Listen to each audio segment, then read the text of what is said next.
Rockstar দেখার জন্য ইতিমধ্যেই দর্শকরা ভিড় করছে সিনেমা হলে। ব্যতিক্রম হয়নি আপনার নিশোর ক্ষেত্র। সেও সিনেমা হলে গিয়ে রকস্টার সিনেমাটি উপভোগ করেছে। অন্ধকার সিনেমার হলে গিয়ে প্রবেশ করেছে আপনার নিশো। সেখানে দাঁড়িয়ে কিছুক্ষণ উপভোগ করেছে, এরপর সিটে বসে পড়ে। মেগাস্টার শাকিব খান রকস্টার দিয়ে এক অনন্য উচ্চতায় পৌঁছে গেছে।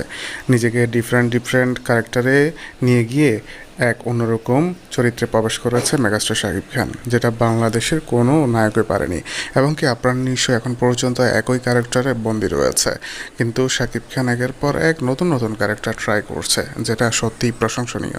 অন্যদিকে শাকিব খানকে নিয়ে বিশেষজ্ঞরা বলছে, শাকিব যদি এভাবেই অভিনয় করতে থাকে তাহলে কেরিয়ারের সব সময় বেস্ট কিছু সিনেমা থাকবে এবং প্রতি বছর এসব সিনেমা আমরা পাবো।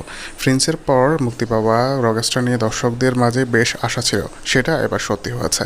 তবে দর্শকরা এটা নিতে পারলেই হলো, কারণ বর্তমানে ভায়োলেন্স ছাড়া অন্য কিছু বোঝে না।